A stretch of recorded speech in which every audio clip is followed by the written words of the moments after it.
مال كوريا الشمالية يرجع ويكسر الدنيا من جديد. طبعا الرئيس مال كوريا الشمالية قبل كم سنة طلعت عليه اخبار انه هو راح يموت وحالته حالة بالمستشفى ومريض، وبعدها طلعت اشاعات انه الرئيس توفى، كلها فرحة مواطني كوريا.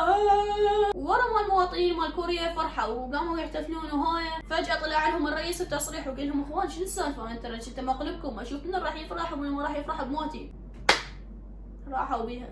طبعا هذا الرئيس شخص شديد ويدقق على ابسط حاجه، يعني انت جاي تتمشى بامان الله وبوعد عليه بالغلط سجن مؤبد، اعطاه ست بالغلط اعدام، وهو بنفسه شخصيا ماخذ قاوه على الدوله مالته وعلى كل الدول المجاوره، وما حد يقدر يحكي ويفتح حلقه. فاليوم حبينا نحكي عنه ونشوف شنو القوانين المخبله اللي حاطها بدولته. طبعا بكوريا الشماليه ممنوع تسافر. ايش فيك مجال شاقه؟ يعني انت كملت امتحانات مال المدرسه وهالسوالف وفرحان راح تسافر، ممنوع تسافر، تسجن مؤدب شنو سجن مؤبد، وبس تقرر توصل الحدود يطقوك سنايبر. وطبعا بكوريا الشماليه ممنوع اي حد يضحك او يتنمر على الرئيس مالتهم اللي هو هذا المهجد مالتهم. ايش قد تاكل تشريب؟ لا شاقة.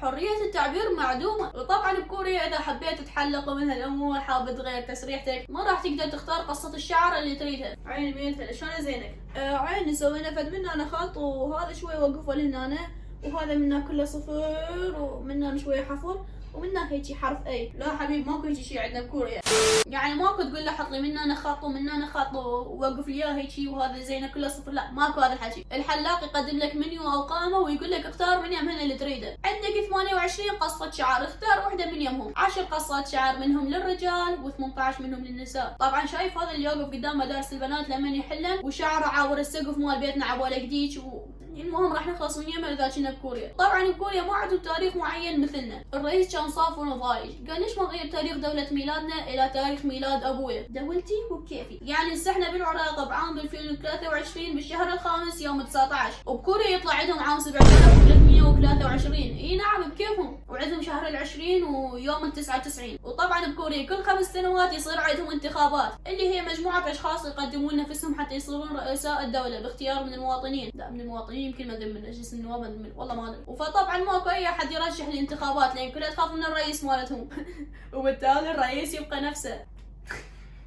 زين هاي مو قانون ولا شغله، ولكن حبيت اضيف معلومه للفيديو. انت عبالك سانتياغو برنابيو ولا الكامب نو مال برشلونه هو اكبر ملعب بالعالم؟ ابشرك انه اكبر ملعب بالعالم هو بكوريا الشماليه، واللي يتسع حوالي 150 الف مشجع. وطبعا ما شاء الله هذا الملعب يتسع الى اي شيء، كل شيء يلعبون به، كره سله، كره احصنه، شنو سباقات مال احصنه وغيرها. زين انتوا عبالكم كره السله مالتهم نفس كره السله اللي عندنا احنا؟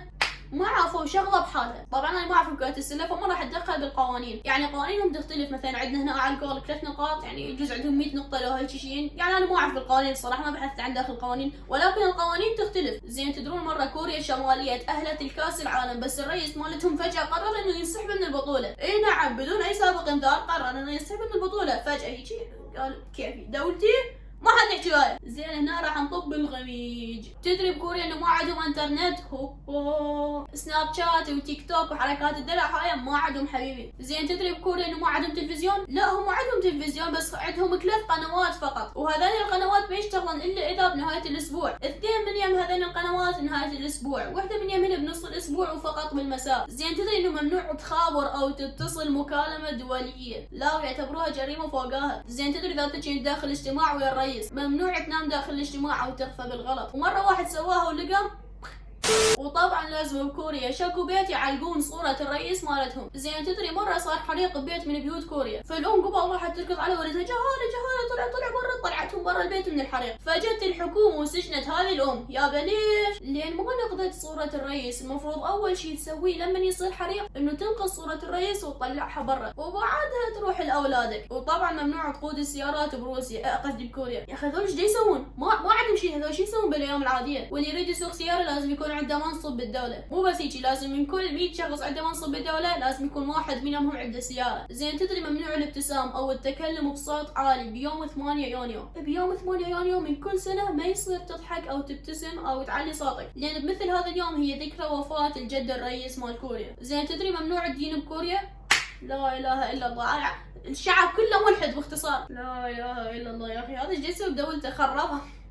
يا اخي الحمد لله من ولدنا بكوره، والله كان لسه مستلقين، مو بس مستلقين يعني انت ما تقدر تعرف ان العالم الخارجي ايش يصير بيه، لان مو عندك تواصل وياهم، ممنوع تخابر، ماكو انترنت، ماكو شوف شنو السالفه. والله يا اخي انت بيكت له هسه. تتوقعون شنو السبب مال هذه شخصيته الغامضه والعدائيه؟ احب اسمع رايكم عن المقطع والمونتاج والاداء والقصه. فيلا اخوان ننتظركم بمقاطع جديده، لا تنسون تضيفونا على التيك توك وعلى الانستغرام، اقدم بها معلومات ثانيه تختلف عن محتواي باليوتيوب. اتمنى منكم تشاركون المقطع وتدوسون تعليقات ولايكات واعجابات. رابط حساباتي بوصف الفيديو، ويلا مع السلامه، مع السلامه، تصبحون على خير، لا تنسون الاذكار.